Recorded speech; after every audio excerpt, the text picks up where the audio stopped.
जाने अनजाने में हम कुछ ऐसी गलतियां कर देते हैं जिसका पछतावा हमें फिर बाद में होता है। और जब हमें उस गलती का पता चलता है तो बहुत देर हो जाती है। तब तक हम बर्बाद हो चुके होते हैं। तो आखिर वो कौन कौन सी गलतियां हैं जो हमें पता नहीं है, जो हमें बर्बाद कर रही हैं? चलिए आइए आज इस कहानी में मैं आपको वही बताता हूँ कि इंसान की कौन कौन सी गलतियां हैं जो इंसान को बर्बाद कर देती है। अपनी बर्बादी के कारण पता चल जाए तो हम अपने जीवन को सुखमय बना सकते हैं। बहुत समय पहले की बात है। एक नगर में एक धनी सेठ रहा करता था। उस सेठ के पास सभी प्रकार की सुख सुविधाएं थी, लेकिन उसके कोई संतान नहीं थी। संतान के दुख में वो हमेशा चिंतित रहता था। फिर एक दिन उसे पता चलता है कि उसकी पत्नी गर्भवती है। वो बहुत प्रसन्न हुआ और उसने अपनी पत्नी का खूब ख्याल रखा। ऐसे में एक दिन उसके घर पर एक पुत्र का जन्म हुआ। सेठ पुत्र के जन्म पर बहुत प्रसन्न था। उसने पूरे नगर में मिठाई बंटवाई और उसके लालन पालन में कोई कमी नहीं छोड़ी। देखते ही देखते उसका पुत्र बड़ा हो गया। फिर सेठ ने उस पुत्र को गुरुकुल भेजने का निर्णय किया ताकि वो पढ़ लिख कर एक विद्वान बन सके। अभी उसके पुत्र की उम्र ज़्यादा नहीं हुई थी, लेकिन उसने छोटी सी उम्र में अपने बेटे को शिक्षा ग्रहण करने के लिए गुरुकुल भेज दिया था। गुरुकुल में वो बालक अच्छे से शिक्षा ग्रहण करता, अपने गुरु की सभी आज्ञाओं का पालन करता। ऐसे में वो बालक धीरे धीरे वहाँ का सबसे होनहार विद्यार्थी बन गया। गुरुकुल में उस बालक ने सारे वेद पुराण और शास्त्रों का अध्ययन किया और बहुत बड़ा विद्वान बन गया। गुरु भी उस बालक से बहुत प्रसन्न थे कि उसने छोटी सी उम्र में सारा ज्ञान अर्जित कर लिया। लेकिन वो कहते हैं ना कि समय कब बदल जाए किसी को कोई पता नहीं होता। ऐसे ही एक दिन किसी प्राकृतिक आपदा की वजह से उसके माता पिता की मृत्यु हो गई। और जब उसके माता पिता की मृत्यु हुई तब तक उस बालक की शिक्षा पूर्ण नहीं हुई थी। और जब उस बालक ने इस खबर को सुना कि उसके माता पिता अब इस दुनिया में नहीं रहे और उनका सब कुछ बर्बाद हो चुका है, तो उस बालक का इस सांसारिक मोह माया से मन उठ गया। उसके बाद उस बालक ने निश्चय किया कि वो गुरुकुल से शिक्षा पूर्ण करने के बाद अपना संपूर्ण जीवन लोगों की भलाई में व्यतीत करेगा। और फिर जब उस बालक की शिक्षा पूर्ण हो गई तो उसके बाद वो बालक सन्यासी बन गया और वो सांसारिक वस्तुओं से दूर हिमालय के जंगल में चला गया।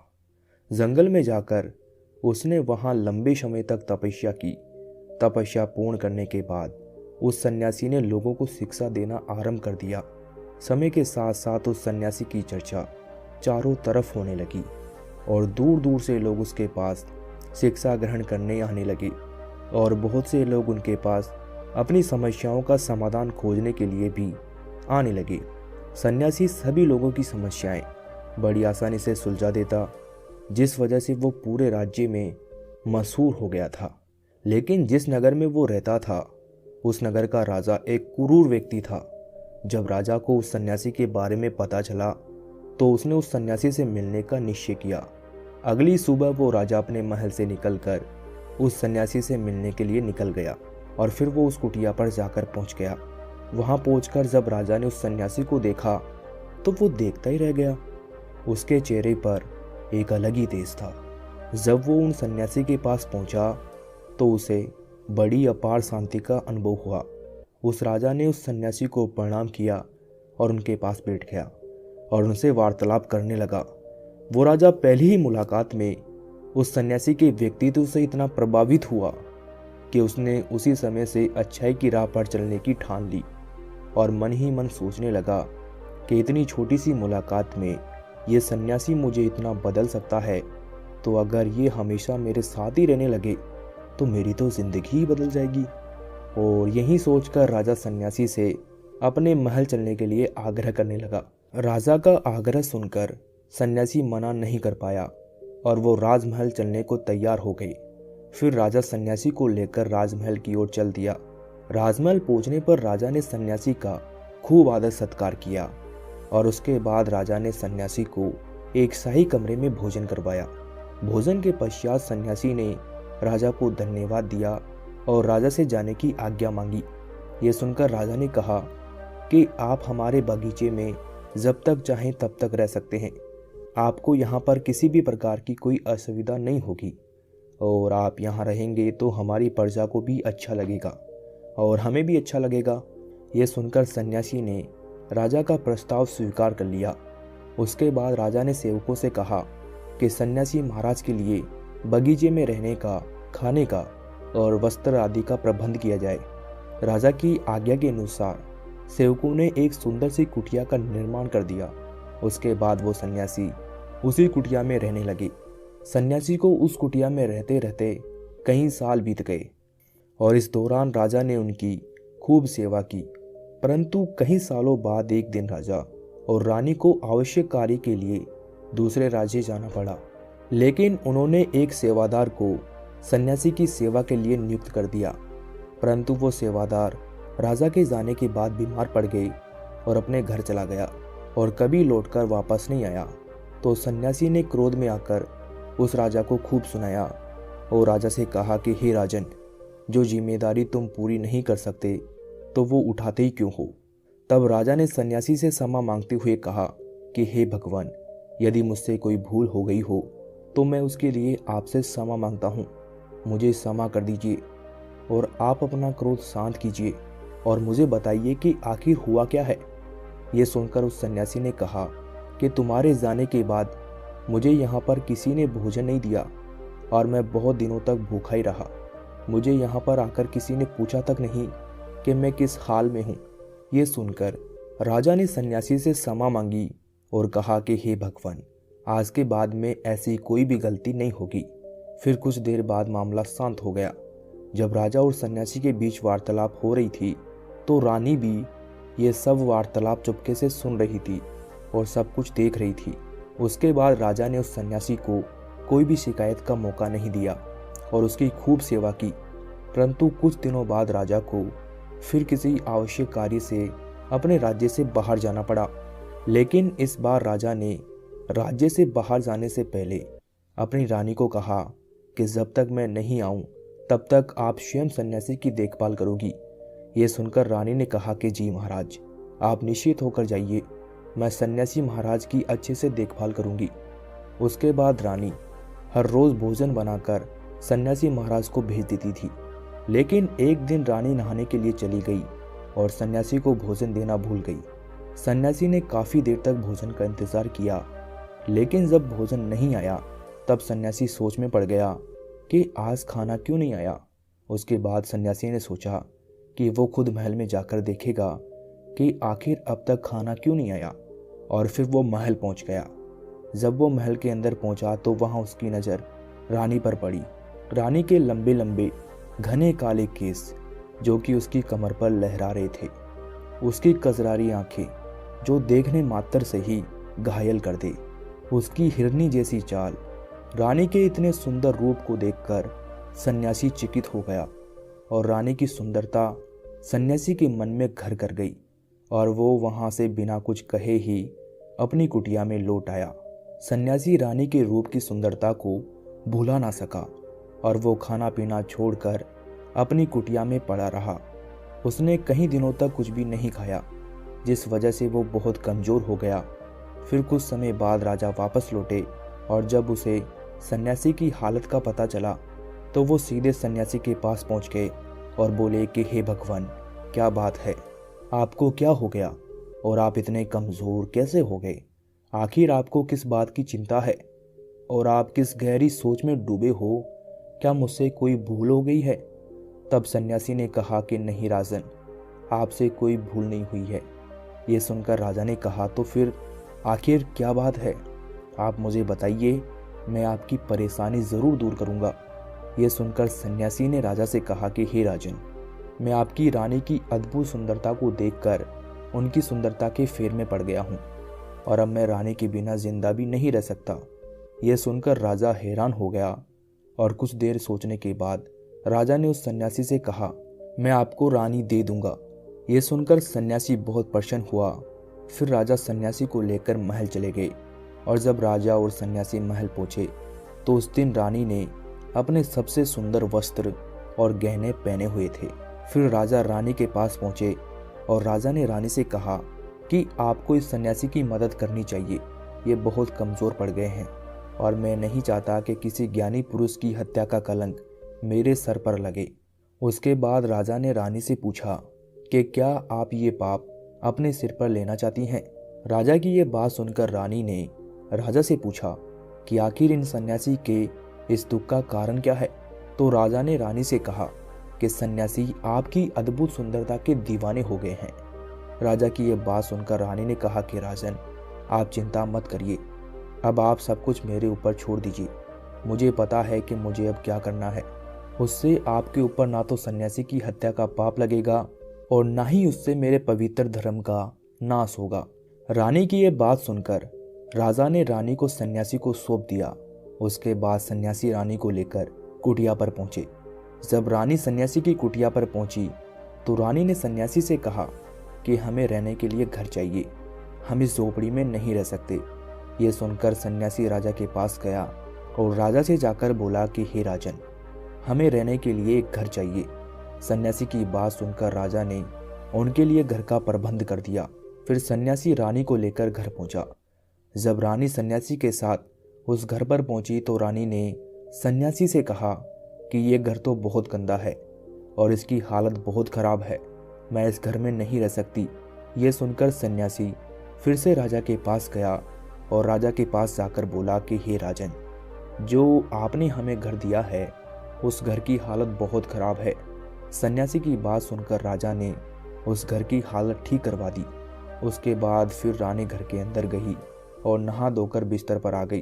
फिर सन्यासी भी बिस्तर पर आ गया। फिर उसके बाद रानी ने सन्यासी से कहा कि आपको पता है कि आप कौन हैं और आप अब क्या बन गए हैं।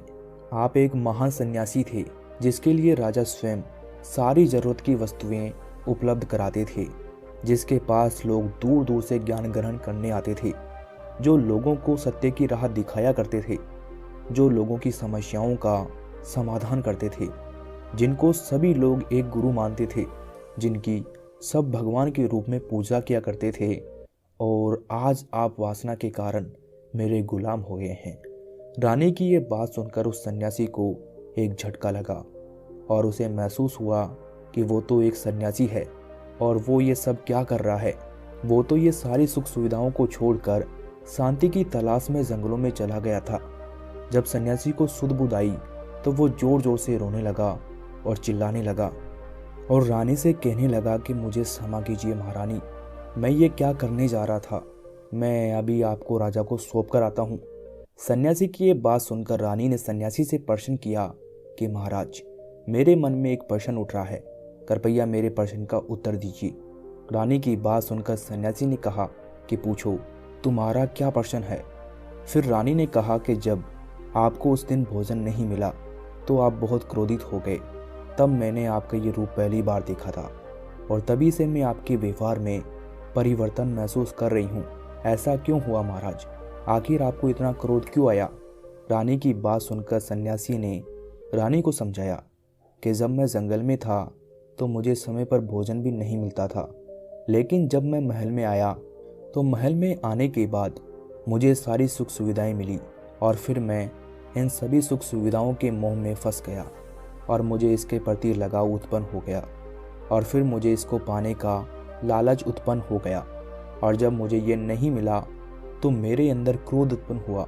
फिर सन्यासी ने कहा कि महाराज, सच तो ये है कि अगर इच्छा पूरी नहीं हो तो क्रोध उत्पन्न होता है और अगर इच्छा पूरी हो जाए तो लालच पड़ जाता है। फिर सन्यासी ने रानी से कहा, ये इच्छा की पूर्ति ही मुझे वासना के द्वार तक लेकर आई है और मैं आपके प्रति आकर्षित हो गया। इसके बाद वो सन्यासी रानी को लेकर राजा के पास गया और बोला कि राजन, मुझे क्षमा कर दीजिए, मुझे अपनी गलती का एहसास हो गया है। ये लो आपकी रानी, मुझे ये सब नहीं चाहिए। मैं अपनी इच्छा के वशीभूत होकर ये गलत कार्य करने जा रहा था और अपने जीवन को बर्बाद कर रहा था, लेकिन अब मुझे सब कुछ समझ आ गया है। उसके बाद उस सन्यासी ने कहा कि हे राजन, मनुष्य की बर्बादी का कारण उसकी 4 आदतें बनती है और दुनिया के हर एक व्यक्ति के अंदर ये 4 अवगुण होते हैं, लेकिन जो व्यक्ति इन पर नियंत्रण पा लेता है वो दुख और परेशानियों से बच जाता है। और वहीं जो व्यक्ति इन चारों दोषों पर नियंत्रण नहीं कर पाता है, वो बर्बाद होने के कगार पर पहुंच जाता है। ये सुनकर राजा ने कहा कि महाराज, आप मुझे वो 4 आदतें बताइए जिससे कि मनुष्य की बर्बादी हो जाती है। फिर सन्यासी ने राजा को मनुष्य को बर्बाद करने वाली आदतों के बारे में बताया कि हे राजन, मनुष्य को बर्बाद करने वाली पहली आदत है इच्छा, क्योंकि इच्छा ही दुनिया के हर एक व्यक्ति के अंदर सबसे पहला अवगुण होता है। और जो व्यक्ति अपनी इच्छाओं को नियंत्रण में नहीं रख पाता है, वो जीवन के किसी भी क्षेत्र में सफल नहीं हो पाता है, क्योंकि जैसे ही उसकी एक इच्छा पूरी होती है, वो दूसरी की ओर बढ़ने लगता है, और दूसरी पूरी होती है तो तीसरी इच्छा उसके मन में जागृत हो जाती है। और फिर ऐसे करते करते इच्छाओं पर नियंत्रण न होने के कारण इसी जाल में उलझा रहता है और दुखी रहता है। इसीलिए राजन, जब हम इच्छाओं पर नियंत्रण पा लेते हैं तो हम हमारे मन पर भी नियंत्रण पा लेते हैं। और जब हमारा मन हमारे बस में होता है तो हमें सुखी सुख की प्राप्ति होती है। फिर जो हम चाहते हैं वही हमारे साथ होता है। फिर सन्यासी कहता है कि हे राजन, मनुष्य को बर्बाद करने वाली दूसरी आदत है वासना। वासना का जन्म हमारे मन में उठने वाली इच्छाओं से होता है। जिस प्रकार इच्छा का कोई अंत नहीं होता और मनुष्य वासना के जाल में फंसता ही चला जाता है। वासना के वशीभूत होकर मनुष्य को कुछ भी नजर नहीं आता है। आज तक जितनी भी लड़ाइयाँ हुई है, उनका सबसे बड़ा कारण स्त्री को पाने की इच्छा ही रही है। स्त्री के प्रेम में वशीभूत होकर राजा महाराजाओं ने आज से पहले बहुत सारे युद्ध किए हैं। रावण इस संसार का सबसे बुद्धिमान व्यक्ति था, लेकिन उसने भी माता सीता की सुंदरता के फेर में आकर अपना सब कुछ बर्बाद कर लिया। उसकी मृत्यु का कारण एक स्त्री ही बनी थी।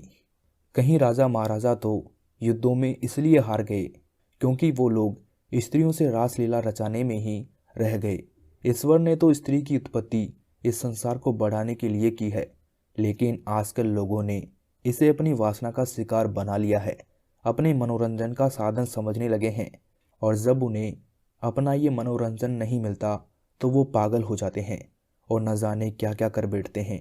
इसीलिए हे राजन, जितना हो सके उतना वासना से दूर रहना चाहिए।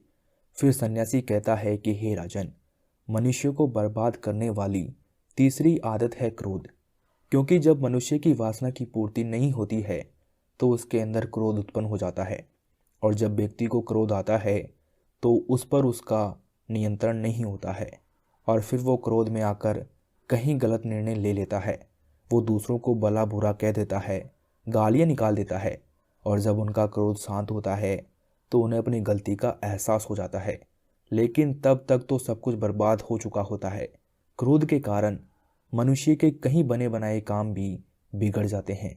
जब मनुष्य के भीतर क्रोध उत्पन्न होता है तो वो अंदर से बहुत कमज़ोर हो जाता है, और एक कमज़ोर मनुष्य कुछ भी नहीं कर सकता है।